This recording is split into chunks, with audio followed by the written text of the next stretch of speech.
Fala, torcedor ligado no NET Esporte Clube, seguidor do NEC. Chegou a hora de ouvir muita história, música, cultura e, é claro, muito futebol. Isso porque, se tem rodada do Campeonato Paranaense no fim de semana, tem bola de capotão. E quem traz os assuntos de hoje é a cianortense mais alvinegra, mais operariana do sul do mundo. E quem ouviu o programa de semana passada vai entender.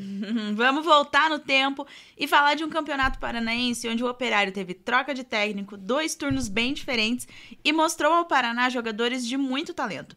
Mesmo assim, o time ficou no quase em seus objetivos por conta de um tropeço que muita gente não esquece. E por isso, este programa faz um alerta ao Operário Ferroviário. Todo cuidado é pouco quando se fala em último colocado. Isso porque o Fantasma enfrenta o atual lanterna PSTC pela 6ª rodada do estadual e a história mostra que esta missão pode ser mais difícil do que parece. Eu sou Juliana Belafronte. Eu sou o Sebastião Neto. E começa agora mais uma edição do meu, do seu, do torcedor saudosista e da nação alvinegra. Ele mesmo, o Bola de Capotão.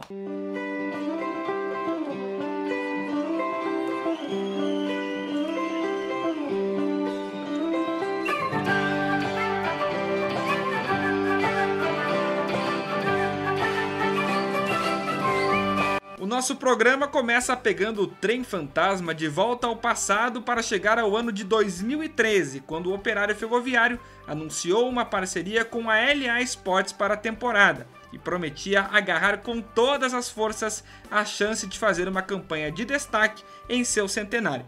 Mas espera aí, o centenário do Operário foi em maio de 2012. Então como é a temporada do centenário? Calma, Sebastião, que tá tudo certo, ou pelo menos aparentemente certo. Após as festividades em maio de 2012, a diretoria do Fantasma seguiu com o escudo especial dos 100 anos e alguns detalhes nas camisas em alusão ao centenário, mantendo essa comunicação até maio de 2013. Até porque, tecnicamente, o Operário tinha 100 anos de vida até maio de 2013, quando aí completou 101. Interpretações à parte, antes da gente falar de futebol, vamos lembrar de algumas coisas importantes que aconteceram em 2013, alguns fatos relevantes, até porque parece que faz pouco tempo, mas já se passaram 7 anos. Prepara que agora é a hora do show das poderosas que descem e rebolam, afrontam as fogosas, só as que incomodam, expulsam as invejosas que ficam de cara quando tocam. Ao som de Show das Poderosas, música da Anitta, que fez muito sucesso em 2013, a gente relembra que na política tivemos as manifestações que começaram por conta do aumento da passagem de ônibus em São Paulo e culminou no processo de impeachment da então presidenta Dilma Rousseff. E quem não se lembra do incêndio na Boate Kiss no Rio Grande do Sul? A tragédia ocorrida em Santa Maria deixou 242 pessoas mortas devido a uma série de erros e irregularidades por parte da boate. No final do mesmo ano, morreu o líder da luta contra o apartheid, ganhador do Prêmio Nobel da Paz e o primeiro presidente negro da África do Sul, Nelson Mandela. Ah, e na música, claro, o ano foi dela, Anitta. Com mais de 67 milhões de visualizações, o clipe Show das Poderosas, assim como a cantora, bombaram e foram hit naquele ano. Você falou da Anitta e a cantora carioca tem uma história curiosa quando veio a Ponta Grossa naquele ano de 2013. Em dezembro, na Mission Fest, a tradicional festa do chopp escuro, a Anitta se apresentou e recebeu o modelo feminino de camisa do Operário para a temporada 2014. Foi a primeira aparição desse modelo, um modelo cor-de-rosa, especial, enfim, e que acabou fazendo muito sucesso porque teve como sua primeira modelo a Anitta, que, como a Ju falou, fez muito sucesso no ano de 2013. E em 2013 teve fumaça branca também, mas não foi aquela da Trem Fantasma quando os times entram em campo, né? Na religião, especificamente a católica, o Papa Bento XVI renunciou ao maior cargo da igreja e em nova eleição tivemos o primeiro Papa latino-americano, Papa Francisco, que no mesmo ano veio ao Brasil. Aliás, aqui em Ponta Grossa o pessoal dizia que o ex-prefeito Pedro Vosgrau Filho parecia muito com o Papa Bento XVI. Tá aí um dado importante, né, super relevante. Relevantíssimo para o nosso programa. Aliás, depois de falar sobre a saída do Bento XVI do comando da Igreja Católica, vamos falar de Campeonato Paranaense. Com 12 equipes na disputa e a volta do Paraná Clube após um surpreendente rebaixamento no estadual de 2012, o torneio tinha um formato impensável para os dias de hoje, por conta do alto número de datas. As equipes se enfrentaram em turno e retorno, com os campeões de cada turno decidindo o título e as 2 melhores equipes de fora da capital decidindo, obviamente, o troféu do interior. E o Operário não começou nada bem o campeonato. Nos 11 primeiros jogos, ao longo do primeiro turno, o Fantasma teve apenas 2 vitórias e uma troca de técnico. Saiu o Lio Evaristo, que havia permanecido após o estadual de 2012, e veio o ex-jogador Paulo Turra, que mais recentemente chegou até ser assistente técnico do Felipão na China e no Palmeiras. O mau momento do Alvinegro naquele estadual ficou traduzido no fim do turno, após uma derrota de 3-0 contra o Atlético em Curitiba. Mas com a chegada do Paulo Turro, o time melhorou no retorno e começava uma campanha de recuperação no Paranaense. E para falar justamente sobre esse assunto, a gente chama o nosso convidado para esta edição do programa Bola de Capotão, o meia Rony Dias, que fez muito sucesso em várias equipes do Paraná e integrou o elenco do Fantasma em 2013. Fala aí, Rony, o que mudou com a chegada do Paulo Turra? Respondendo a sua pergunta, é quando a gente até começou jogando bem o campeonato de 2013 com o Lio, mas nós não estávamos conseguindo os resultados, né? Os resultados não estavam vindo, a gente vinha de empates e até jogando bem, tendo um volume de jogo muito bom, só que os resultados não estavam vindo. E com a troca do Paulo Turra, ele tentou organizar um setor defensivo, deu liberdade para mim jogar, deu liberdade para outros atletas jogarem e começou, né, a aparecer os resultados. Foi onde o time se firmou na competição. Se o jogo contra o Atlético no primeiro turno foi símbolo do mau momento do time de Ponta Grossa, o jogo do retorno, o último da fase regular do Paranaense, mostrou a força e qualidade daquele grupo de jogadores. É que eu sou hot dog quando você... É isso mesmo, e para falar desse jogo vai ter música, porque ao som de Hot Dog, música interpretada por outro carioca, Bochecha, a gente fala da vitória de 4-1 do Operário sobre o Atlético Paranaense, em jogo disputado no estádio Germano Krieger, no dia 28 de abril. E por que a música Hot Dog, Juliana Belafronte? A canção, que inclusive fez parte da trilha sonora de Avenida Brasil, novela de muito sucesso em 2013 e com personagens icônicos como o jogador Tufão, além dos embates entre Carminha, interpretada por Adriana Esteves, e Nina, interpretada por Débora Falabella, foi escolhida para ser o som dos 3 gols marcados pelo atacante Paulo Sérgio no Fantástico. Além dele, Sandro fechou a vitória alvinegra naquela tarde. É importante dizer sobre essa questão do Paulo Sérgio, né? Ele fez os 3 gols e quando foi perguntado sobre que música ele queria para os gols dele no Fantástico, ele falou que era muito eclético, que estava vários estilos e pediu para que colocasse qualquer música do Bochecha. E o pessoal da produção do Fantástico escolheu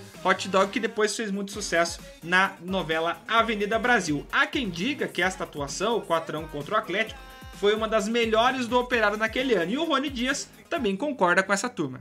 Ah, sim, né? O time fez 4-1 contra o Atlético Paranaense em casa, né? E também pelo fato de ser contra um dos grandes da capital, né? Então dá um impacto bem maior. E o time já vinha entrosado, né? O time nosso do Operário é um time muito bom, né? Jogadores de qualidade. E aquela tarde eu concordo que foi uma excelente tarde. Haja vista que acredito que contra o Londrina também, o primeiro jogo da final do interior, nossa equipe jogou muito bem.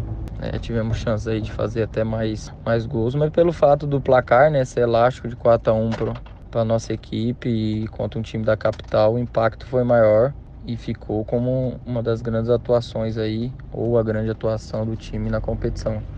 Porém, mesmo com essa vitória contundente e um segundo turno com 21 pontos em 11 partidas, o Operário não conseguiu a vaga da Série D do Brasileirão, que passou a ser o grande objetivo do time na reta final do torneio.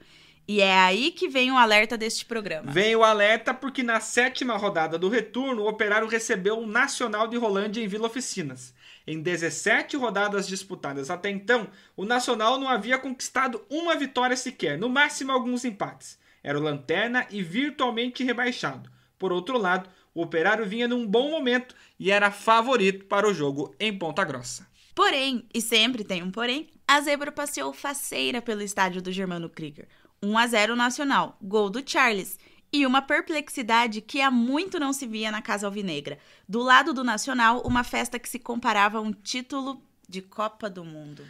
A gente aproveitou esse papo com o Rony Dias e perguntou sobre aquela partida e como explicar aquela derrota tão doída.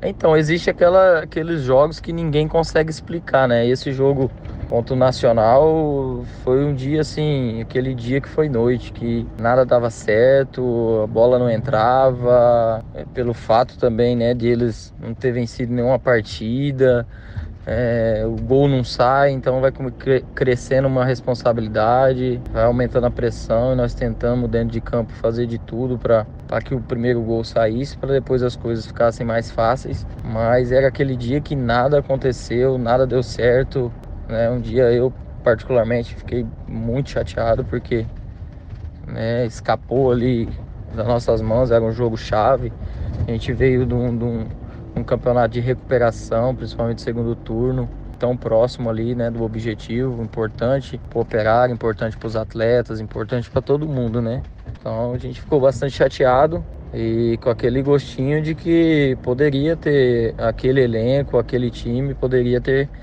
chego mais além, disputado uma Série D e quem sabe, né, já ter conquistado o acesso ali em 2013, né? Mas assim, qualidade da nossa equipe era superior, sim, ao Nacional. Mas o futebol, infelizmente, tem desses dias aí, tem desses momentos infelizes. Salto alto não acredito não, porque nosso elenco ali, jogadores já experientes, jogadores humildes, jogadores que já sabiam o que fazer em campo. Infelizmente aquele dia para se esquecer. E foi esse dia aí contra o Nacional. Mesmo com a derrota para o Nacional e a ausência da vaga para a Série D, o Paranaense não tinha acabado para o Operário. Por ter sido uma das duas melhores equipes de fora da capital, o Fantasma foi disputar o título do interior contra o Londrina. Talvez o maior injustiçado dessa edição do estadual. Isso porque, na classificação geral do Paranaense, ou seja, na soma dos 2 turnos, o Tubarão terminou como líder, mas como não havia sido campeão de nenhum turno, viu o Atlético e Curitiba decidirem o título em 2 partidas na capital. Inclusive, antes de falar da final do interior entre Londrina e Operário Ferroviário, eu acompanhei por outra emissora essa decisão entre Atlético e Curitiba. O primeiro jogo foi na Vila Olímpica do Boqueirão, estádio do Paraná Clube, porque a arena estava em obras para a Copa do Mundo.